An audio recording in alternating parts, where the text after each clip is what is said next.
네, 반갑습니다. DSA 김대영 원장입니다. 이번 영상은 제가 이제 이쪽 분야, 그러니까 이제 공무원 경찰 쪽에 공공기관 쪽으로 이제 심층 면접 강의 시작하고 10년 차인데 10년 좀 넘죠. 이제 원래는 이제 면접 강사나 그다음에 그 면접 시험 프로세스 자체를 개발하는 포지션인데 강의를 직접 한 게 한 이제 10년 차 좀 되는 것 같아요. 근데 이제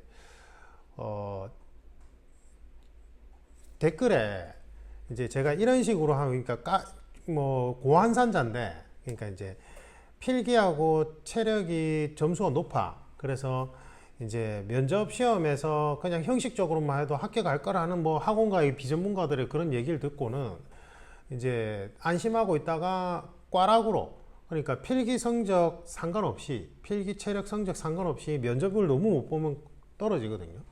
그래서 꽈락으로 떨어지는 사람들에 대해서 이제 유형과 어떻게 하면 이제 꽈락이 되는지, 그리고 이제 그런 설명을 하는 영상에 댓글을 누가 이제 이렇게 단 거예요. 면접은 질의응답 아니냐. 그래서 제대로 된 시험인, 이제 제대로 된 시험인 필기 시험을 고득점을 받고 체력 시험도 이제 제대로 된 시험인 필기 체력을 고득점을 받은 사람들이 이 단순 질의응답 때문에 꽈락이 난다는 거는 말이 안 된다. 왜 공포심을 조장하느냐, 그렇게 댓글을 단 거야. 너무 황당해가지고 제가 이런 이야기는 처음에 고시학원과의 그 면접 캠프 총괄할 때 몇 년 전이야, 한 9년 7년 전까지 이런 얘기가 있었거든요, 수험생들 사이에. 그 이제 이게 왜 이런 얘기가 나오기 시작했냐면, 이게 스피치 학원이란 게 예전에 웅변 학원이에요. 웅변 학원이 뭔지 알아요, 여러분들? 군사 독재 정권 거치면서 이제 말하기가 웅변, 이 연사 소리 높여 뭐를 외칩니다, 뭐 이런 거 있잖아요. 알아. 이거 아는 사람들은 좀 연식이 오래된 사람들이에요. 웅변 학원이 있어요, 웅변 학원.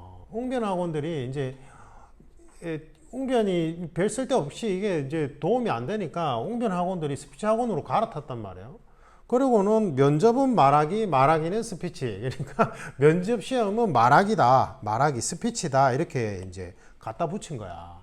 그리고는 이제 그 해당 직렬에 뭐 예를 들면 내가 뭐 삼성에 다니던데 면접관으로 한번 투입돼 봤다 이러면서 주장하면서 자기가 이제 뭐 면접의 왕이래, 면접의 신이래, 뭐 이러면서 이제 스피치 학원에서 그런 주장하는 거나 이제 교재들 갖다가 이제 본인들이 이제 그런 거 얘기하고 이제 그러는 거예요. 제가 국내 1세대인데 면접 강의하는 거. 제 1세대들끼리는 서로가 알아요. 조금 어느 정도. 왜냐면 그 당시 때는 이게 면접 강의라는 개념 자체가 없었거든요. 그래서 이제 저처럼 농구술, 그 다음에 입학사정관제 준비하던 이제 그 수험생들 가르칠 때 이게 외국에서, 미국에서 이제는 그때는 그 당시 때 이게 전문 분야였어요. 코칭이 활발했었고, 그래서 미국의 석박사분들이 국내 들어와서 뭐 글로벌 기업이나 아니면 연구소에 이제 잡 인터뷰를 할 때 소개 받아서 이제 코칭을 받았단 말이에요. 그 이제 우리끼리는 1세대라고 부르는데, 저는 그 유튜브에 뭐 면접 신인이, 면접 왕인이 주장하는 분들 들은 적이 없어. 나이도 제가 볼 때는 그럴 수가 없고. 어쨌든 이 스피치 학원, 그 다음에 이제 각 학교에 이제 대학 교수님들 있죠. 대학 교수님들이 이쪽 분야 전문가가 아닌 분들도 있거든. 제일 대표적인 게 경찰행정학과 교수님들요. 이제 그분들이 이제 잘못된 카드라 통신을 생산하니까 이제 재생산이 막 되는 거예요. 그러니까 이제 수험생들이 인식이 이렇게 잡힌 거야. 면접은 단순한 질의응답을 하는 거다. 그래서 나는 제대로 된 시험인 필기나 체력 시험을 고득점을 받았는데 고생해서 왜 단순한 질의응답에서 나를 떨어뜨리느냐? 이건 말도 안 된다. 그냥 질문하고 응답한 것 뿐인데. 그러니까 이게 이게 시험이라는, 이게 이게 이제 시험이라는 거를 인식을 못 하는 거예요. 그래서 제가 한 답답한 게 자기가 무슨 기록이 있대. 뭐 학폭 기록이 있거나 뭐 왕따를 해서 무슨 기록이 남았거나, 왕따 가해자라서. 그 다음에 이제 뭐 음주운전 했거나 무슨 기록하는 분들이 제가 예전에 한 7년 차까지는 엄청 안 된 마음에 답변을 막 해주다가 이제 지쳐가지고 이제 답변을 잘 안 하잖아요. 영상만 올려놓고. 왜 그러냐면 이분들 공통 속성이 한 20% 제외하고 거의 한 80%는 교육 수능성이 낮은데, 본인은 필기 체력은 자신 있다 이거야. 아니면 공무원은 필기. 근데 면접에서 본인들이 그런 과거에 잠깐 잘못한 걸 가지고 걸러낼까봐 이제 불안한 거야. 그래서 이제 억울하다는 식으로 얘기를 많이 하소연을 해요. 근데 제가 뭐라고 얘기하면 이건 시험이다, 시험. 그래서 그 기록 자체로, 그러니까 공식 결격 사유가 아닌 이상은 그 기록 자체로 시험에서 감점을 주거나 꽈락을 줄 수가 없다라고 내가 100번, 1000번 막 얘기를 해도 안 믿어, 내 말을. 우리 합격생들 중에 이제 그런 기록이 있는 사람들 예시를 들어줘도 안 믿어. 그리고 제가 하는 말이 뭐냐면 이건 시험이라서 그냥 시험을 못 친 거다, 당신들이. 그러니까 제가 기억나는 친구가, 제가 윌땡에서 총괄할 때인데 이 친구가 나이가 좀 많았어요. 그리고 이제 다른 분야 경찰 활동 하다가 해양경찰 하다가 이제 육경으로 옮겼는데 음주운전 기록이 있었던 거야. 자기가 면접에서 계속 떨어지니까 자기는 이 음주운전 기록 때문에 필기 체력도 고득점이고 면접도 아주 잘했는데 부당하게 계속 떨어졌다고 생각하는 거예요. 그래서 왜냐면 그 당시 때 뭐 경찰 출신 누군가가 면접 강의를 하면서 음주운전 기록자는 우리가 미리 다 걸러낸다, 뭐 이런 식으로 헛소리를 했나 봐. 그 사람이, 그 양반이 면접관으로 투입됐던 시기에도 합격한 사람이 있어요. 우리 음주운전 경력자 그 사이버 특채분 한 분이 있는데, 아니 공채도 있어 이러면 또 특채만 있는 거 아니냐 이러는데, 사이버 특채 그분이 이제 정보관한테 전화 받았는데 그 정보관이 입사하던 연도에 본인도 음주운전 기록이 있어서 마음고생 많이 했는데 합격을 했다. 그래서 시험을 잘 보면 된다고 응원했다는 거야. 있다고 그 기록이. 그러니까 이제 제가 이제 답답했어요. 그래 답답했는데 이 친구가 이제 검찰직으로 바꾸고 나서 이제 국가직 면접 시험을 준비하면서 저한테 와서 또 하소연하는 거야. 그래서 제가 그냥 시험을 못 본 거다라고 얘기해도 인정을 안 해. 그래서 제가 어떻게 그렇게 확신하느냐 이러니까 이것도 시험이고 이것도 시험인데, 자기가 뭐 아주 유명한 스피치 학원에서 이제 강의를 들어서 이제 말을 잘한대. 말을 잘해, 얘기를 들어보니까. 그래가지고 제가 너무 답답해서 이건 말하기 시험이 아니다. 형태는 논구술 시험이다. 그러니까 구술로 하는 논술 시험이다, 일종의. 그리고 그 논술 주제가 자신의 삶의 가치 철학에 관한 주제도 나오고 그 다음에 시사 이슈에 대한 것도 나온다. 그러니까 자기 삶의 가치 철학요, 그게 무슨 말이에요 이러면서 이제 어리둥절해 하는 거야. 그래서 답답해서 그럼 그거는 변론으로 하고 시사 관련된 거는 준비를 했었니? 이러니까 이제 스피치 학원에서 각 분야별 전문가가 만들어준 뭐 그런 자료를 받았대. 받아서 달달달 외웠대, 자기가. 그래서 제가 그 당시 때 이제 사드 배치 관련, 사드였나? 아니면 김영란법이었나? 기억이 가물가물한데, 오래돼서. 그 관련된 시사 이슈 주제를 제가 이제 던져서, 그러면 이게 구술로 하는 논술 시험이든 아니면 이제 글로 적는 논술 시험이든, 논술 시험이니까 일단은 내가 주제를 줄 테니까 네 생각을 한번 적어봐라 이랬어요. 그러니까 막 당황해하는 거야. 그래도 막 말로 하면 안 되겠습니까? 그러고 뭐 말로 한 거 네가 녹음했다가 글로 적어봐라. 그래서 이제 글로 적었어요. 적는 거야. 그래서 제가 채점을 하니까 엉망진창이에요. 엉망진창. 핵심 쟁점은 아예 모르고 소쟁점도 모르고 소쟁점에 대해서도 자기가 어떤 식으로 주장과 논거를 펼쳐가야 되는지도 모르고. 그래서 제가 이제 불러다가 자기 답변한 작성을 기반으로 뭐가 어떻게 문제가 되고 이 부분이 어떤 식으로 감점이 될 수 있는지를 상세하게 설명해 주니까 충격받고 오벙하게 벙찐 거예요. 이제 벙찌는 거야. 합격했거든 바로. 그랬더니 이제 또 자기 합리화로 아, 이게 국가직 면접이라서 검찰직이라서 합격한 겁니다. 이러면서. 경찰직은 아닙니다. 아니, 그 당시 때 우리 합격생이 분명히 그 음주운전 기록이 있어도 합격한 친구를 얘기를 해도 안 믿어, 그냥. 그러니까 그냥 아예 그냥 생각하고 싶지가 않은 거야. 그러니까 무슨 말이냐면 이 심리가 면접은 단순 질의응답이라고 생각하고 싶은 거야. 왜냐면 이걸 시험이라고 인정하기 싫은 거지.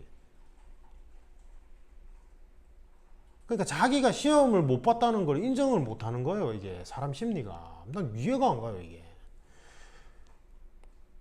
제가 이게 왜 시험인지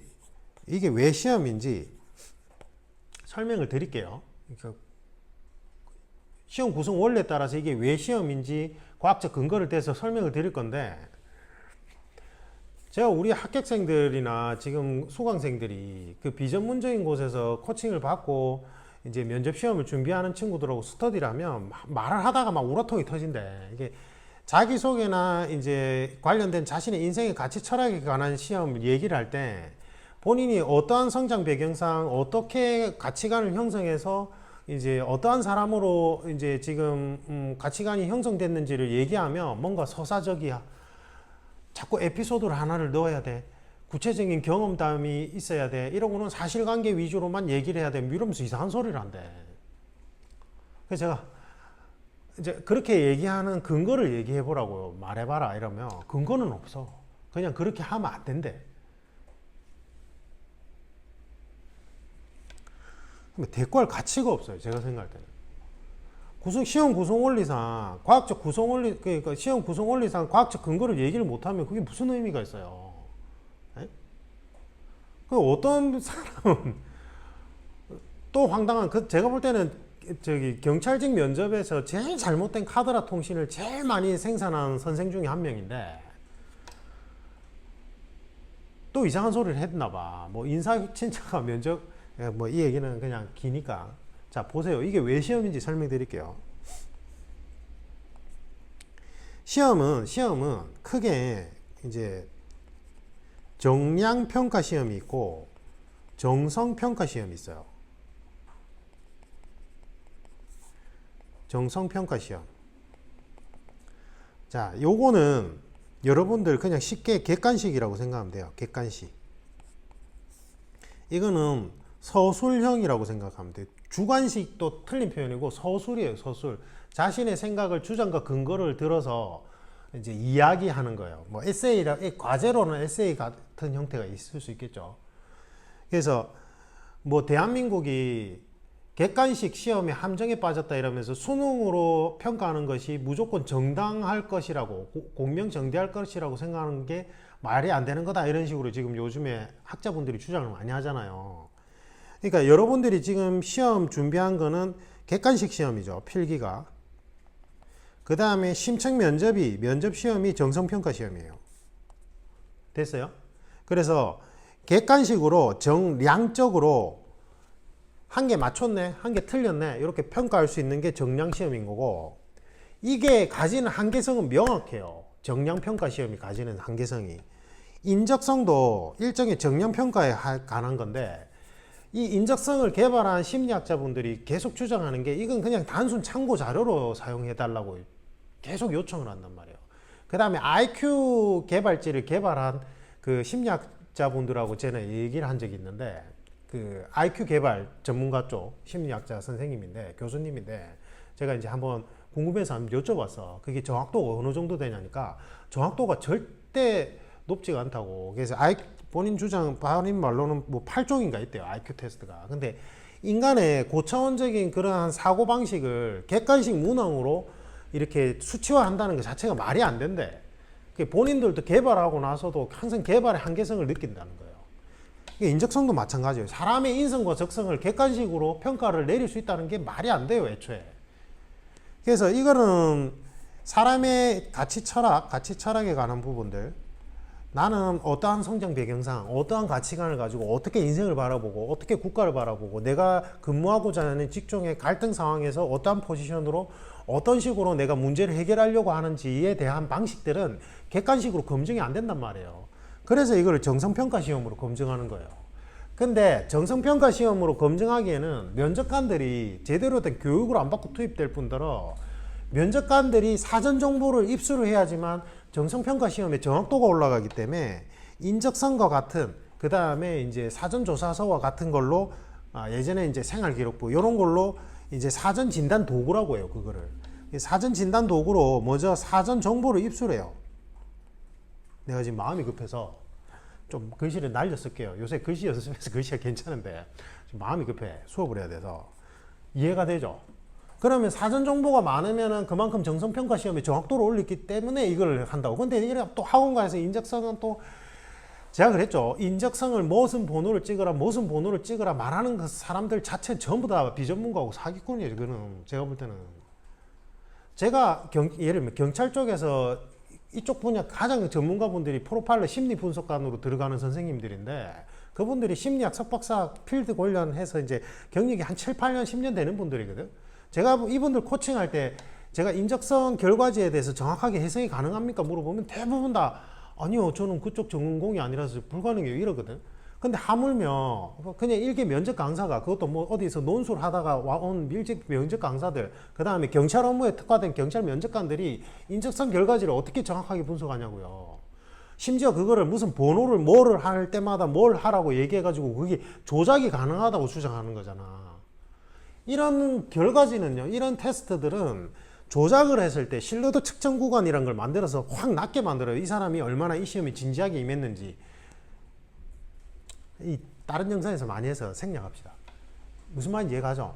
그래서 이건 사전 정보에 불과하고 이런 면접관들이 사전 정보를 그 개인에 대해서 많이 알수록 정성평가 시험의 정확도를 올릴 수 있다 이 말이에요. 그 다음에 여러분들 필기시험은 또 다른 이 분류 방식이 뭐가 있냐면 지식 검증형 시험이 있고 지식 활용 능력을 검증하는 시험이 있어요. 지식 자체를 알고 있느냐가 여러분들 필기시험이에요. 이거는 단순 암기력 테스트예요. 암기력 테스트. 그래서 여러분들이 만약에 야구단에 이제 야구 선수로 입단 테스트를 봤는데 야구 룰을 알고 있어야 될 거 아니야. 그러니까 야구 룰을 알고 있는지 없는지는 그냥 암기력 테스트예요. 일종의. 그래서 지식 자체를 검증하는 시험은 시험 종류 중에 난이도가 제일 낮아요. 사실은 여러분들 필기시험은. 예. 그래서 이제 공무원 9급 국어를 지식 활용 검증용으로 바꾼다고 하잖아. 그 PSAT처럼 요쪽에 포함되는 게 면접시험이랑 PSAT 공직적성평가, 그 다음에 리트 법학적성평가 시험 이런 거예요. 이거는 이제 객관식이죠. 그러니까 예를 들면 이런 거예요. 여러분들 수능 다 쳤으니까 수능에 보면 국어 문법을 설명해주는 설명문을 제시를 한 다음에 이 문법에 적용했을 때 올바르게 값이 도출된 게 뭔지를 물어보는 게 지식활용 검증형 시험이고, 예전에 이제 학력고사 시대 때 국어는 어떤 식으로 출제됐냐면, 여러분들 지금 공무원 이전에 국어나 한국사나 지금 전공 과목처럼 국어 문법에 이 문법에 맞는 거는 뭐냐 이런 식으로 그냥 그 문법의 설명 자체를 외우고 있는지를 테스트했단 말이에요.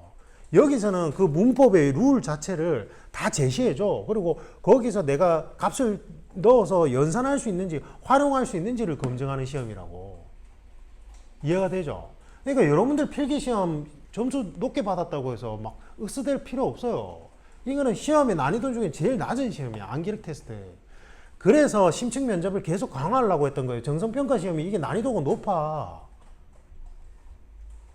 리트, PSAT는 객관식이죠. 그러면 서술형으로 글로 적는 게 논술 시험이에요. 논술. 그 다음에 지금 면접 시험이라는 건 논술로 하는데 구술로 하는 논술 시험이고, 일종의. 여러분들 논술 시험이 쉬워요. 제 영상을 보고 있는 사람들 중에 그 논술, 논문형 시험, 논술 시험에 대해서 자신감 있는 수험생이 몇 명이나 있는데, 도대체. 그리고 이거를 이제 구술로 얘기하는 거예요. 그러니까 케이스형 질문이 나왔을 때 그 케이스형 질문을 듣고는 바로 즉답을 해야 돼. 즉문즉답을. 여기는 또 특히나 난이도가 엄청나게 높은 시험이에요. 이거는 시험. 사형제 찬반에 대해서 한번 이야기해 보시오 이러면, 제가 그랬잖아요. 사형제 찬반에 대한 전부 다 소쟁점만 얘기하거든. 그래서 뭐 사형제라는 게 범죄 예방 효과가 있는지 뭐 논문 얘기하고, 없는지 논문 얘기하고, 그 다음에 뭐 사형제 대신 무기징역을 해줄 때 뭐 이런 문제점들, 그 다음에 사형제를 집행하는 교도관들의 스트레스 뭐 이런 얘기만 하고 있잖아. 사형제도 찬반에 대한 핵심 쟁점 뭐랬어요, 제가? 우리 헌법상 국가가 국가존리, 공공질서, 공공복리를 이유로 국민의 기본권을 제한할 수 있거든. 그러면 정말 흉악 범죄, 이 반인륜적인 범죄 행위를 저지른 사람들은 공공질서에 막대한 영향을 미친단 말이에요. 그 한 사람의 행위가. 그러면 우리가 이제 국가 권력이 이제 이러한 행위에 대해서 제한을 해야 돼. 그래서 자유형을 제한하는 게 감옥에 가두는 거잖아. 근데 사형제라는 건 생명권을 제한해 버리는 거거든. 근데 우리가 헌법상 단서조항으로 기본권의 본질은 제한할 수 없다고 얘기해. 그럼 기본권의 본질을 제한할 수 없는 이유는 제가 시사포객이 1단계에서 다 설명드렸죠. 그 얘기는 생략합니다. 이런 얘기 알아. 공부를 했냐고요, 여러분들이. 헌법 객관식 공부랑 또 상관없어요. 이게 헌법 내용이긴 한데, 법철학 내용이고 헌법 내용이긴 한데 객관식 준비하면서 이 내용을 하진 않았잖아요, 여러분들이. 그래서 사형제를 찬성하냐 반대하는 사람들의 핵심 논거는 생명권은 그 자체를 기본권의 본질로 볼 것이냐에 대한 이제 갈등이라고요. 여기에 대해서 그러면 생명권은 기본권의 본질로 볼 것이냐, 기본권의 본질은 어떤 개념으로 어디까지 한계를 정해야 될 것이냐, 전부 다 철학적 주제야. 여러분들이 여기에 대해서 제대로 공부하고 면접시험 봤냐고요. 안 봤잖아. 그냥 학원가에서 나와주는 자료만 들들들 외우고 들어갔잖아. 그러니까 제대로 시험을 못 본 거라고요, 여러분들이. 시험 준비를 제대로 안 하고 들어간 거라고.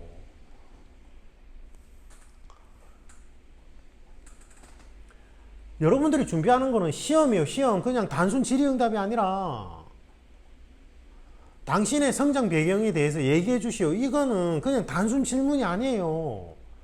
성장 배경상 우리가 분석할 수 있는 큰 카테고리는 세 가지거든. 부모님의 교육 철학, 그 다음에 이제 가정 환경, 환경으로 내가 환경에 어떠한 가치관 형성에 영향을 받았는지, 그 다음에 인간 관계론에서 관계 속에서 내가 어떠한 가치관을 형성했는지, 그 다음에 부모님의 교육 철학에서 어떠한 관계 가치관을 형성했는지, 이렇게 큰 세 덩어리거든.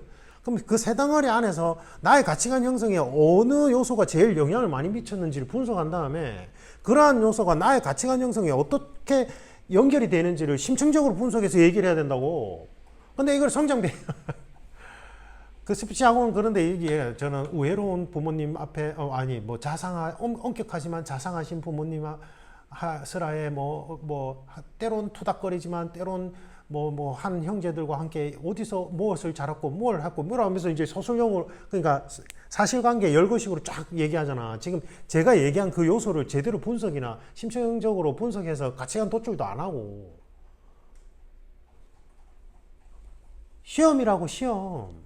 내 너무 답답해요, 진짜. 이게 제가 좀 부드럽게 제대로 설명하고 싶은데, 이게 뭐 10년 넘게 지금 막 이런 비전문가들이랑 말도 안 되는 거를 재생산하는 사람들이랑 막, 제가 그 예전에 학원가, 고시학원가에 총괄할 때 이런 그 전국의 그 소위 말하는 유명 학원가에서 요청이 오면 제가 그 학원 그 대표나 교육기업 대표나 아니면 원장들 미팅할 때 이 얘기를 설명을 해주면 그때서 막 이래.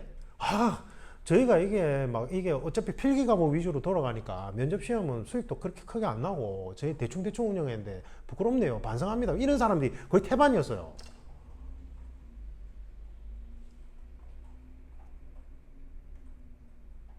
그래서 그때 이 땡땡땡 거기 회장님이 본인 산하 학원들이 엄청 많았거든. 계열별로 뭐 전문 직종, 그 다음에 이제 공무원, 경찰 뭐 이런데 총괄해가지고 연구소 하나 설립할 테니까 연구소장 좀 맡아주세요. 그래가지고 학원 그 면접 강사로 투입되는 선생님들 좀 교육 좀 시켜주세요. 이랬거든. 근데 제가 그 관계자들 얘기해 보니까 그냥 배울 의지도 없고 그냥 아예 몰라. 그리고 배울 의지도 없고 아예. 어차피 뭐 제가 적당히 이쪽 직렬 퇴직자, 이쪽 직렬 합격자, 이런 타이틀만 내도 알아서 다 들어오는데 내가 뭐하러 골 때리게 이런 걸 배우냐고. 딱 그런 식이야. 모르쇠로. 그래서 제가 너무 황당하고 충격받아서 안 올라갔어요. 그 뒤로는 절대. 어떻게 엉망진창으로 운영되는지를 아니까.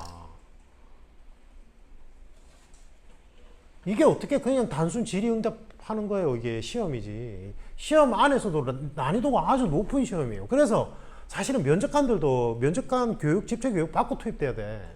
그나마 이제 국가직렬이나 경찰 말고 국가직렬 이쪽은 인사혁신처라는 전담 부서가 생기면서 그쪽에 있는 그 인사혁신처에서 외부 전문가로 투입된 분들은 그나마 전문가들이 맞아요. 어느 정도는. 됐죠? 시험 준비 제대로 하고 들어가세요. 여러분들 객관식 필기 이런 거보다 훨씬 더 어려운 시험이에요. 이쪽이. 제대로 준비하지 않고 들어가 놓고는 본인 떨어지고는 음모론 얘기하면서 뭐 무슨 기록이 있어서 그래, 아니면은 뭐 면접관이 누구랑 친해서 그래, 말도 안 되는 음모론을 펼친단 말이에요. 제가 그런 식으로 제가 그랬잖아요. 제가 코칭했던 친구들 중에 대부분 다 막 최종 불합격 5번, 6번, 7번, 최대가 8번이었나? 제대로 뭐 서울이나 KTX 타고 그 다음에 온라인으로 해서 코칭 받고 5단계까지 전부 이수하고 나서 첫 마디가 거의 다들 그래요.